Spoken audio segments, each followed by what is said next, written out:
The first large-scale immigration to the U.S. from Eastern Europe took place at the turn of the century. Among those who came at that time were many Hungarians. Their country was a part of the Austro-Hungarian Empire, and most Hungarians farmed the land in what was still a feudal agrarian society. Because there was little education available to peasants, they were locked in place at the bottom of the social structure which had no room for a growing population. With few opportunities to improve their circumstances in Hungary, they came to America to escape poverty and to find a better, more prosperous life. Louise Bartha and Mary Borith, mother and daughter, came under these circumstances. Mary describes the village they left behind.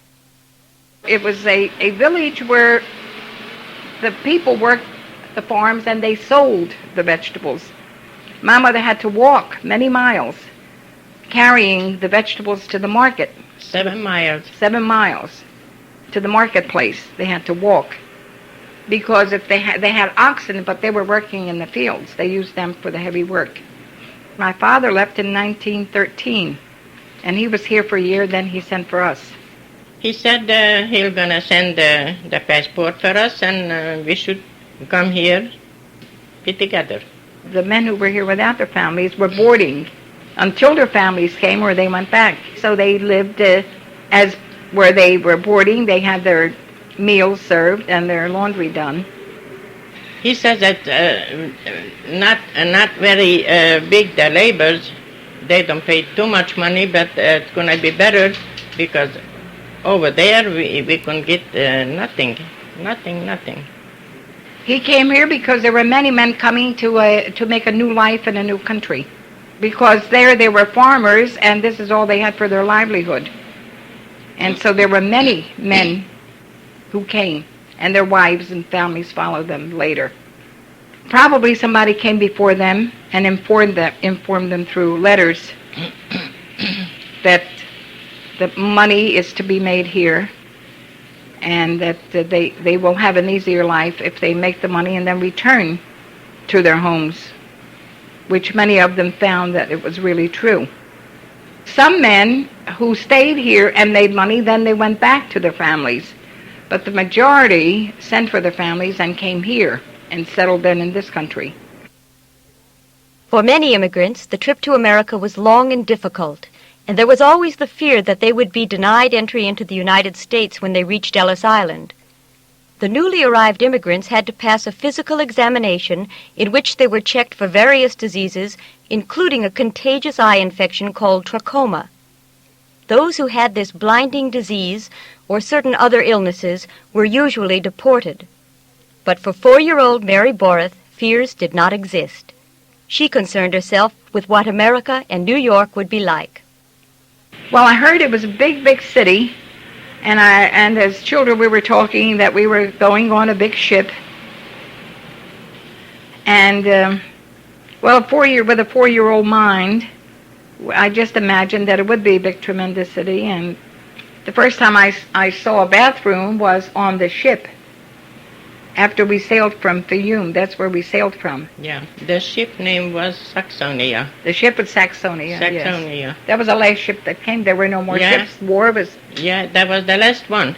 Never. That was the last one that came because then World War I was starting, and there was nobody that came from Europe, from any parts of Europe until 1918. No. There were a lot of people on the ship. 700 people was on a boat. Different immigrants from different countries, too. Yeah.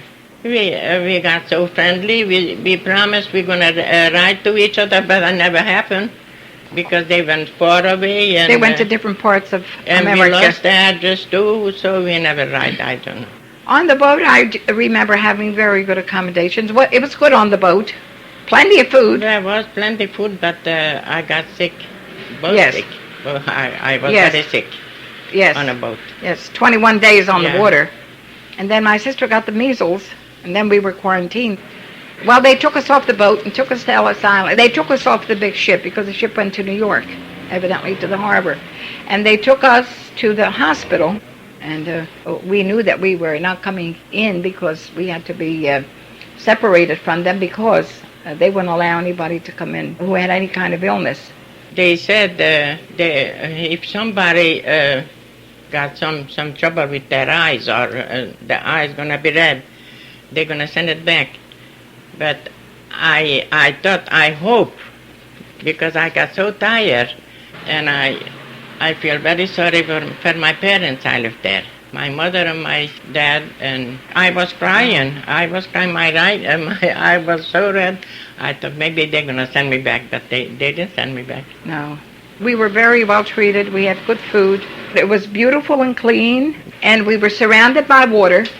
It was all surrounded by water, and we could see the lights. We didn't know what they were. I knew later they were the lights of New York across the water.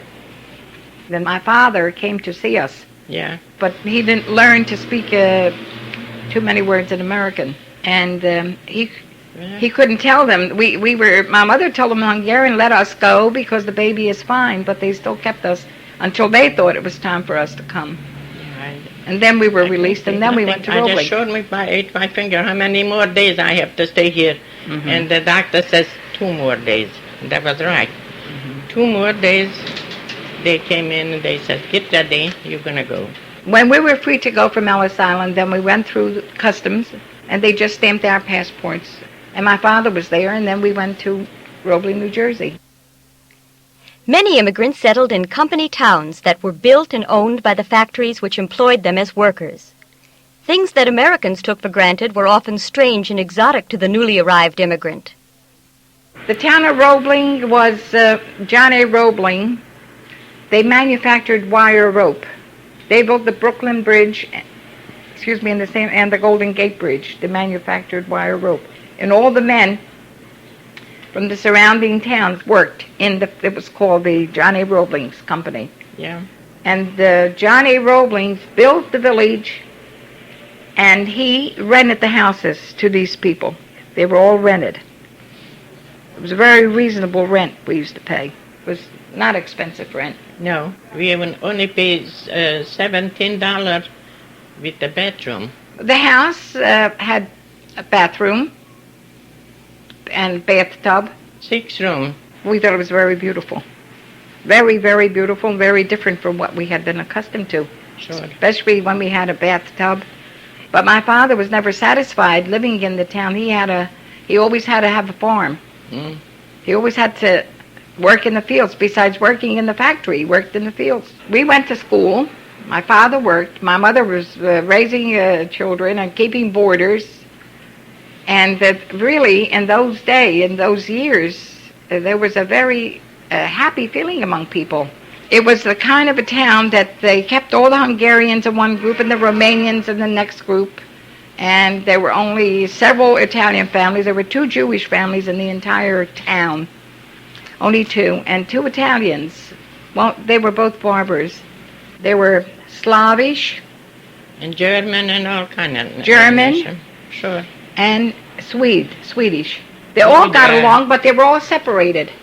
They were all separated in little groups. There were never any problems there. No. Being a small town, everybody knew everybody else, so we were all friendly. Everybody was your friend. See? We all the children of like my age, the second generation, we all went to school together and grew up together. But the Swedes lived in a different, further away along the Delaware, so they sort of kept to themselves. And I don't think they mingled too much with the Hungarians and the Polish and the Slavish, the Swedes. Mm-hmm. See, they considered themselves a higher group. But all the rest of us, I mean, we played with Romanian children, with Polish or Slavish children. We went to school with the colored little children. We walked with them. And there was never no problem. I remember I was horror-stricken at the first sign of a colored person. I couldn't imagine how that could have happened. That was the first time I ever saw one. We never saw no black people. No. There we saw one. I was staying and looking at them, and my husband said, don't look at them because they don't like that. I would say the entire town of the older generation, like my mother and father, they were all immigrants. My father didn't learn too much of the American language because the Hungarians always talking Hungarian with each other. We were not allowed to talk in American in the house. We had to talk in Hungarian. And then on Saturday we used to go to. We were learning to do our communion, so we learned the Hungarian reading and writing, which I can do even today fluently. That was much better then. Oh, there it was much peace. different. Oh, sure there was peace. We lived in a farm, never, not even a dog was barking. No. We went at night too. Oh, no, it was a peaceful life. It was a very nice, peaceful very life. nice, peaceful. Well, we had a much easier life, even though we worked very hard, because we too had to work in the fields. But we had an easier life than they had there. It was a strange set of circumstances that brought Charles Miklo to America. It was 1913, 12 or 13, I come to the United States. I come from Hungary. My oldest brother, he sent me a ticket for go to America. He come about 5-6 years before I come to this country. I didn't want to go, but he sent like, and a ticket that you can use it for nothing else, only for that purpose, to go on it to America. I couldn't get the money for it. Nobody wanna give me money for that. I didn't want to come to America that time when he sent me that. I had to use the ticket or get nothing. I couldn't, I come and I couldn't talk English. That's pretty hard when you can't talk English, when you can't talk a language, that's pretty hard until you learn. People started to talk to me, I couldn't answer it. First time, I don't know if I'm going to say it, but I couldn't make enough money to get back. That was the trouble. When I come here, I asked my oldest brother, I said, you give me money, I go back to Europe. And he didn't want to give it to me. They couldn't make enough money to go home because I was too young. Nobody want to give me a job, So I go along as best I could. Little by little, I forgot about go back to old country. And I never could make money, You had to make $50-some to go back. I couldn't save the money. But at that time, when I come here, I was working for 20 cents a day. I worked whatever they pay me. I was glad I got a job. I was working in a factory.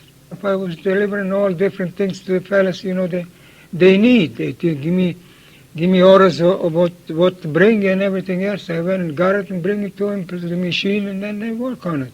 That time when I started, in Spicer, there was no vacation.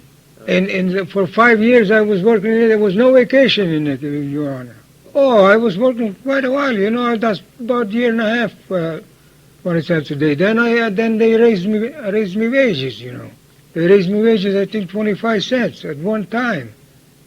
That was all right. I liked that when they raised me wages. Most immigrants who stayed here became citizens of the United States by passing an examination given by the government. But there were also other ways to acquire citizenship. Then, when it says the war is going to be on, then I went to enlist in the Army, in the United States Army.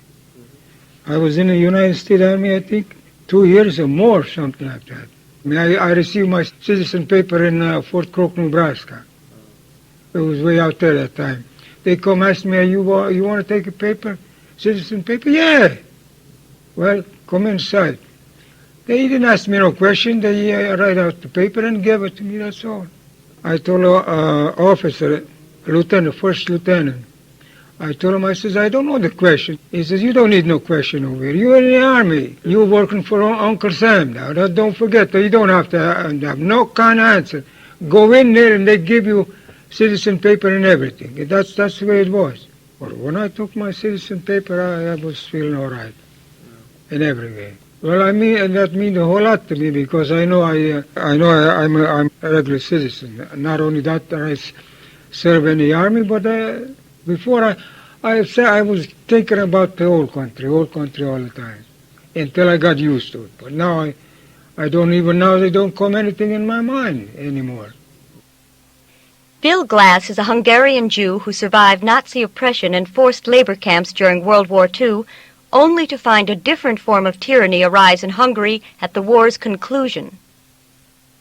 After the war, the communist system by then became stronger. So I find myself that prior to the war, I was hated because I was a Jew. And after the war, I would be hated because I was at once a capitalist, or just a descent of a capitalist. I myself was never a capitalist. We never had anything else but a bare existence. But my father was in business. And it was a time when the communist system, who completely entrenched the country, the Russians, and they had their own watchdogs and own cadres and nachalniks, the way the Russians used to call them, people who were vowed communists and defending the system. So now I was persecuted because at one time my father was in business. So I seen that this system does not permit you to fulfill your personal capability. You had to be subject to their decisions. They would tell you where you're going to work, what you're going to work, when you're going to go for vacation, if there was such a thing. With another word, I, who always have been sort of a self-made man, or I like to cut out my own direction, all of a sudden I find myself that I'm going to lose my identity, and I just don't want to live under a communist system. I fled in 1948. I was in a business, by the way, at that time already. I was importing various goods from other countries for a very short time. I would say from 1946, after the war, till 1948, we were able to bring in to the country various goods which Hungary did not have.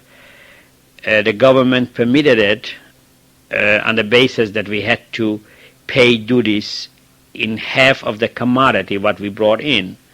So even this way, we were able to make a profit, and we lived quite well. So because I was dealing with import merchandise, I spent a lot of time on the various borders. So I had a friend of mine who was a border guard, who by then I befriended with the purpose that I knew what I'm going to use him for.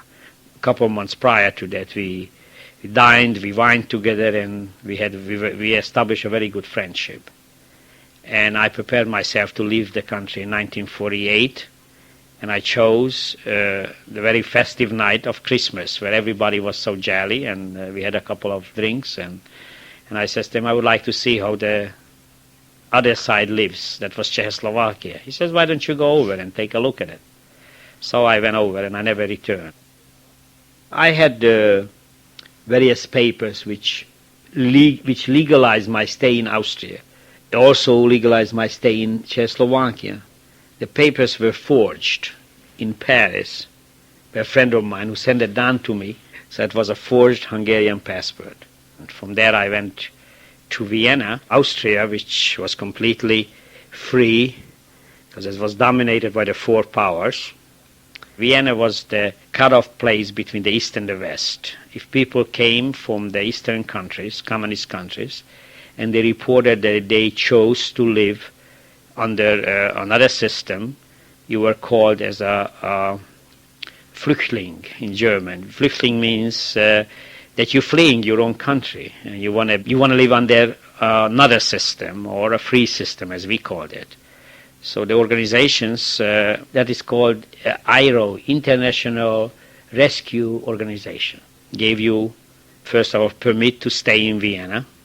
Secondly, they gave you some financial help, and they registered you because at that time, under the Harry Truman Act, the people who left communist countries in various times, they were permitted to come to the United States. We were free to live in the American sector the way we wanted.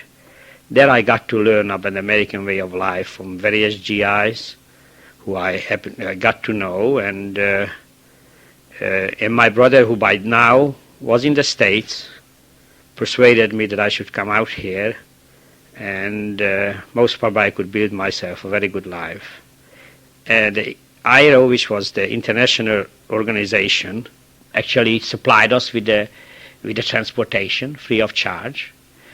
After the time we reported in to be brought into the United States, we were under their jurisdiction. We got shelter, we got food, we got even if we would have needed, which I did not, clothing. They would give you clothing, and actually everything they looked after. You arrived here completely prepaid or free of any charge whatsoever.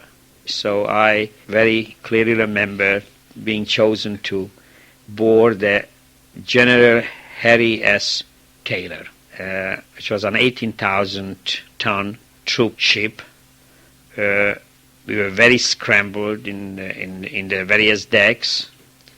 I happened to be not a good sea traveler. I was seasick all the time while we were under ocean.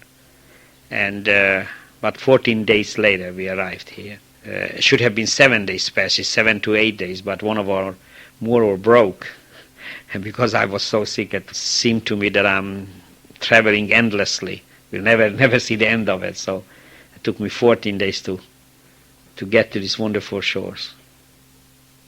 In 1956, a revolt in Hungary made it possible for many Hungarians to escape the communist system. At that time, Bill Glass was able to return to his native land and, in his own way, help in this cause. I left 3 sisters in Hungary who were married, and one of them had families. Then in 56, when the revolution was, I went back. As a matter of fact, I got word in the afternoon, around 12 o'clock, there is a revolution in Hungary, and you could bring your family out. The same night, I took a plane. 12 hours later, I was at the bridge at Andau, where the people were fleeing Hungary.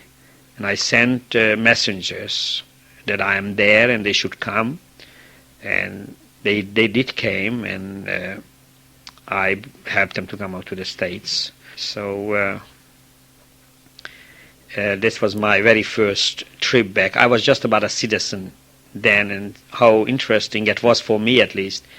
I became a citizen in 1956, July, and I wasn't planning to make any tips, yet I applied for a passport. I just cannot explain that feeling, what a Hungarian boy or man with that background what we had. Now here I am, an American citizen, I speak English, and I have an American passport in my pocket which says that I'm an American citizen, I'm free to go wherever I want to. And because having that passport so in my possession enabled me that in about 2 hours' notice I was able to be on a plane and go back to Europe, and I brought them out. Another interesting thing which I experienced in this revolution time, that I helped by now translating from Hungarian to English. There was very few Hungarian English-speaking people. So I went over for 14 days. And I went to the consulate and I offered my services that after I'm through with my own family, I would be more than happy to stay with them and help them translate. I could even say that I think that was the most heartwarming feeling what that gave me. Seeing all those fellow countrymen coming and reaching out for a free life. And here I am, just by sheer accident, that I sit here and I'm the one who translates to English the Hungarian wishes or complaints or problems, whereby I could have been any one of those people, would I have remained there. So it was a tremendous thrill going in each day, helping these people. Among them were highly educated professionals, actors and actresses, and colorful people. And all day long I was approached with various questions. Tell me what I'm going to do there. Tell me how is the life. Is my profession is a meaningful one? What will I earn? How did you start it? So many questions, which of course was very easily to answer, yet it was so important for those people. So I really felt very good about it.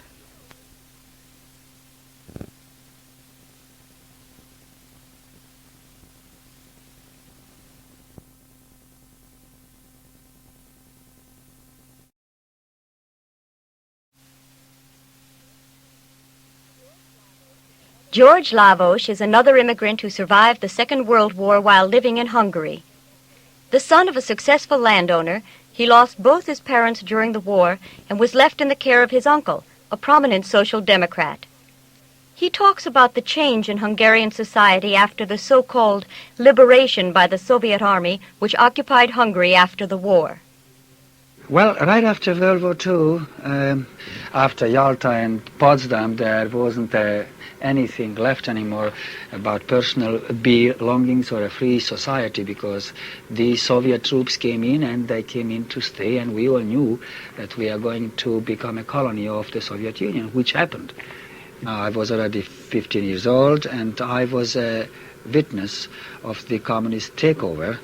And the first steps towards creating a new classless society in Hungary, which it was enforced by the 18 Russian divisions which came there, and they concentrated immediately on the youth.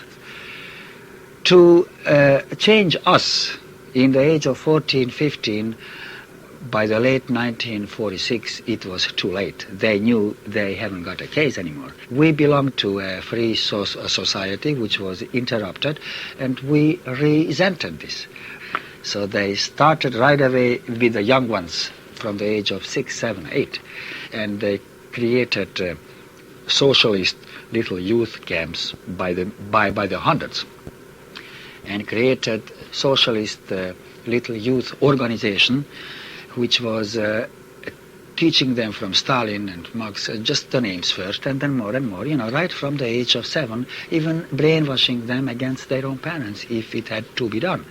The education was completely changed. All the books were changed. Practically every book except in maths and algebra, everything else was changed completely.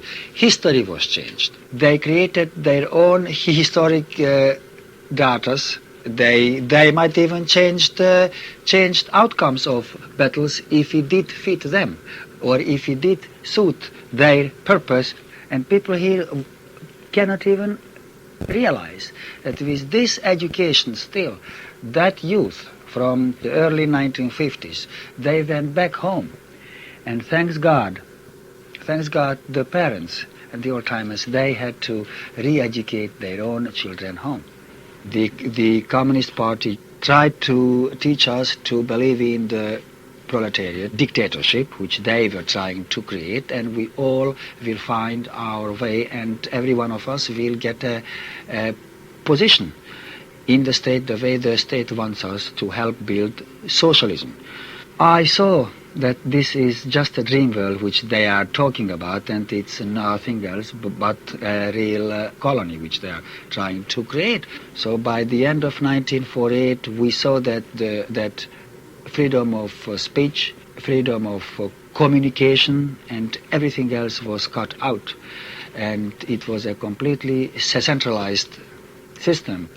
In 1950, finally, I was able to graduate, and by that time, the state decided who is going to university and which one. They ask you where would you like to go, but that was completely meaningless, because 2 weeks before graduation, they told you if you wanted to be an engineer, and they thought that they make a doctor out of you, then you were told that you just have to go to become a doctor, and you would make a face. They would say, well, then you have another choice, my dear friend. You go down into the factory and work there. Finished. Okay, so there was no choice. And there was one more thing which they screened, the class background. Regardless of our grades, it didn't matter if their father was an officer in the old Hungarian army, just an officer, or he was a landowner, or he had a little shop. He was called a capitalist or a non-reliable element, and wasn't trusted. Myself, I was not trusted. So when the day came that after I graduated, I got in, strangely enough, somehow through my uncle's position and my uncle's influence, I got into the School of Journalism. And I started to study to become a journalist. After 6 months, all of a sudden, I got my paper into the army, my draft paper, which is as strange as if you would get it here, because that's one thing. If you are in college or in university, you do get an exception, But strangely enough, many of us just got it. I didn't have any choice. I went into the Hungarian army for 3.5 years, and I came out, and then they throw me into a political prison for a year for some statements which I made in the army in my last year being in the army, and I was a sergeant and I didn't like things, and the division party secretary and me weren't on very friendly terms, and I always had a loud mouth and my open mind by that time anyway. So they discharged me, and they put me to trial, and I was, as a fascist element, I got 1 year. I was lucky to get 1 year in a political prison. In 1956, Hungary underwent many changes which culminated in a massive revolution in October of that year. Because of this uprising, thousands of Hungarians escaped or were forced to flee to America. The situation had been building for a long time. Hungary had started making progressive reforms in the early 1950s under Premier Emir Nagy. He was a popular leader with the people, but not with the Russian government, which soon replaced him. The administration that followed was much more devoted to Russia's stricter policies, and the people became dissatisfied. These events, coupled with the successful Polish revolt against tight Russian control in that country, caused a spontaneous meeting by students and workers in Budapest in order to demand more freedom. George Lavos was working in a factory at that time. He was present for the meeting. When the 23rd of October came, a peaceful meeting was allowed at General Bem's monument, which was at the outskirts of our greatest university there in Buda. And they were expecting maybe 400 or 500 youth to go out, place a few flowers, because it was the anniversary of his birthday, for 100 years back. And instead of 200-300 youth, there were all of a sudden thousands and thousands of people called in the night before that they are coming to participate in this first free assembly, which was never allowed since 1948. So by the morning of the 23rd, the Communist Party changed its mind. They saw there is trouble coming, and they withdrew the permit. But it was too late. And at 1 o'clock in the afternoon, about 20,000 people started to gather at that monument. And the word was spreading all the way out to the factories. And I was in one of the largest factory, a shipyard, and I was there among 10,000 workers. And when we heard it, at least half of us said, we all going in when we finish work.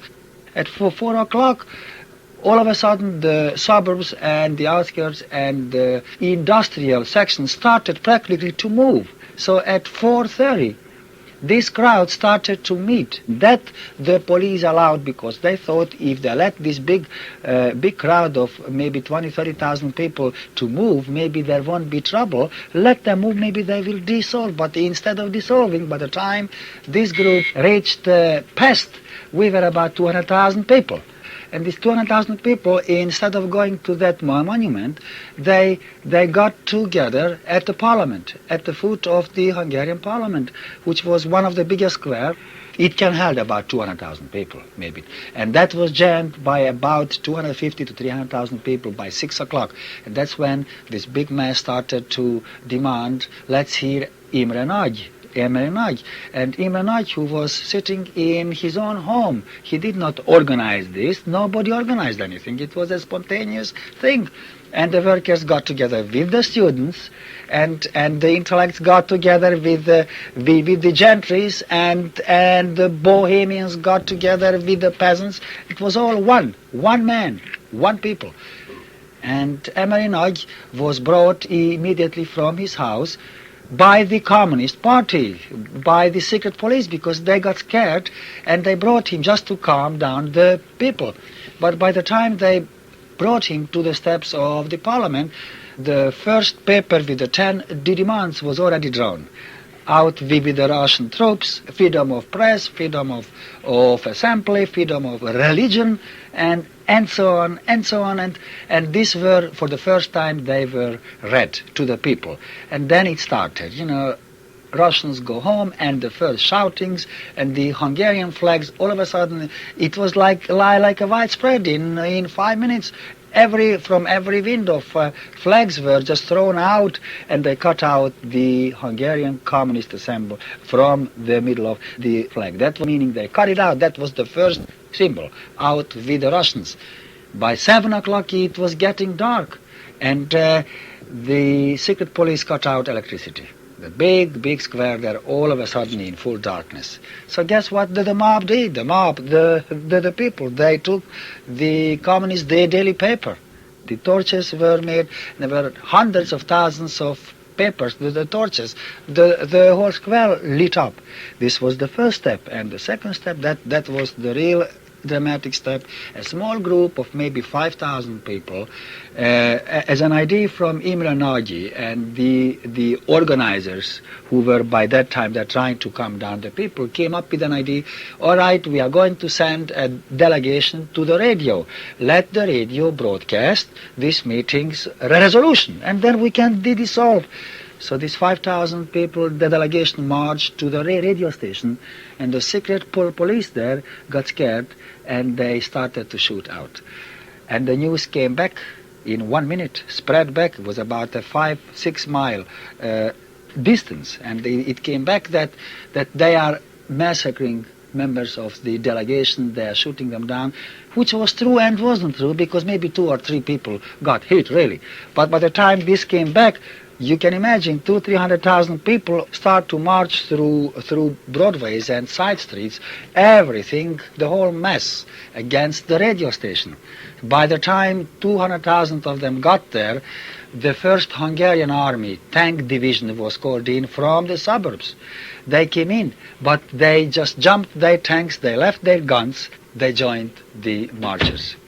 And then, by 3 o'clock in the morning, the radio building was taken over. And after that, it took only 24 hours for the fight to break out, because next morning the first Russian troops were sent in, and those Russian troops were already civilized Russian soldiers who were living among us for years. So they couldn't be told that go and shoot at these fascists, because they saw it wasn't the fascists, that was grandmothers, old people, young people, it was the people. So these first Russian troops, they climbed out from their tanks, they left everything, and some of them joined, or some of them just disappeared. And that happened with many parts of the secret police too. And that's when the first revolution councils were organized in every section of Great Budapest. I went back to my section, was called New Pest. That was an industrial section. And we created our own council, and I became a member of the council, and I was fighting there till the last minute.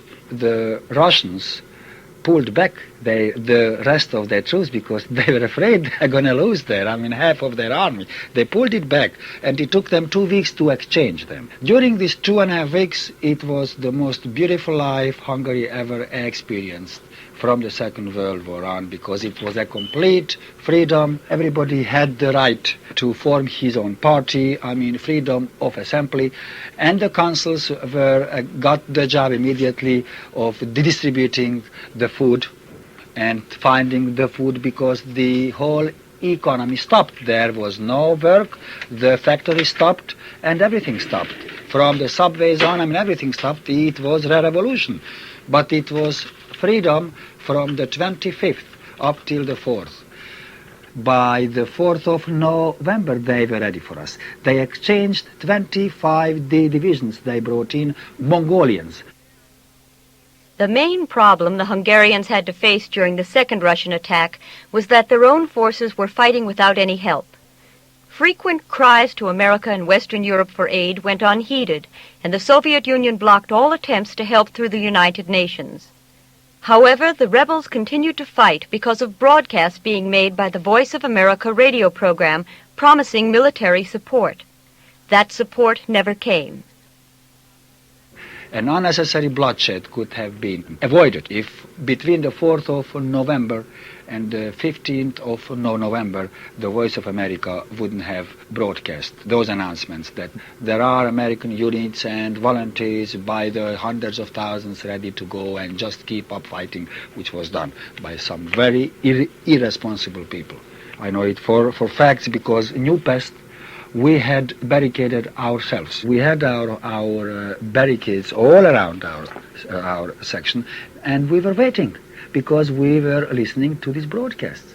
So on the 13th of November, we had one of our last council meeting, and we decided to form a delegation which would try to cut out, to crush through, and to go to Vienna and find out what's the real position. And that's how I was elected with two of my comrades to crush through, which we did.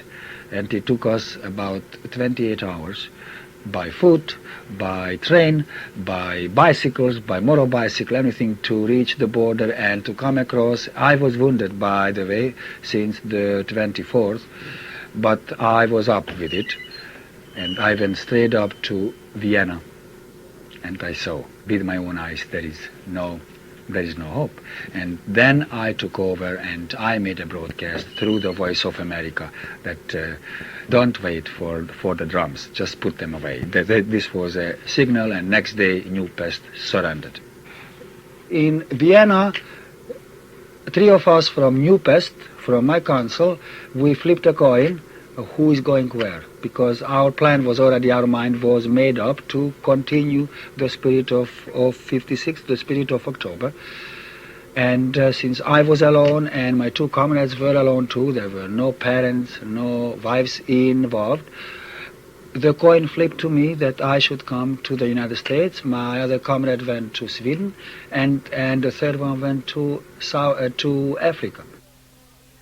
By the time the fighting was over and Hungary was again dominated by the Russians, more than 200,000 Hungarians had escaped, most of them to the United States. George Lavos was among the many refugees housed in the hastily built Camp Kilmer in New Jersey. From there, life had to begin anew. But Lavos and others continued to keep the spirit of the 56 revolution alive through the World Federation of Hungarian Freedom Fighters, which they formed in America. There was a big refugee camp in the Camp Kilmer, and I stayed there overnight, and the next day I was working in an aluminium factory in New Brunswick in a night shift, and every morning I came in by train and I started to organize our groups, our federation. By 1961 I looked around, I saw all my friends and comrades in arms went to schools, to universities. They're all going to get PhDs and they'll become doctors and engineers. And I'm fighting and making speeches and I don't go no place. So then I said to myself, I'm too old already to start all over again. Even with the language, I never studied English, so whatever you hear, I just picked it up, And then I went into business. I started as a collector, and I became a salesman. Then I met my present partner, who is an older timer, Hungarian, who came out in 1939, and I was working for him. I was his salesman for 11 years. And that's when we decided finally to make something better maybe, and we went into this bigger business. From my point of view, I always wanted to make it to be economically strong, so I can speak my free mind the way I want it. Everybody knows, even in the Soviet Union, everybody knows that in the United States there is still a freedom of speech, and any one of their communists can go out here on the square and make a speech. These things what you have here are so natural to you and are so deep hopes for people who are enslaved and behind the iron curtains. Somehow I learned a lot here. I learned not only to love this country, but I learned to respect work. Never mind that if the factory belongs to an individual, but you create something, you build something, you get credit for it. You did it, you get paid for it. And maybe with that money, one day you are able to open your own workshop and make it, which is happening day by day. So you are free to do what you please. I found what I was looking for. I did find a free society with all its faults and all these unbelievable, rushes and communication problems and people working 12, 14 hours a day, to make an extra dollar, not the needed dollar, the extra dollar. With all its faults, I did find it the greatest country I ever could imagine. They still exist. And from here on, I took it on my own. I'm considering myself first an American, yes, and I would do anything for this country, and I would fight for this country, but I will never forget my Hungarian origin, and if Hungary needs me ever to fight for their freedom, I'll be going there to fight as an American citizen, as a former Hungarian. The United States gave me the most important thing. It gave me belief in life again. I started to live as a human being. I was able to take a deep breath and to look around and to feel free.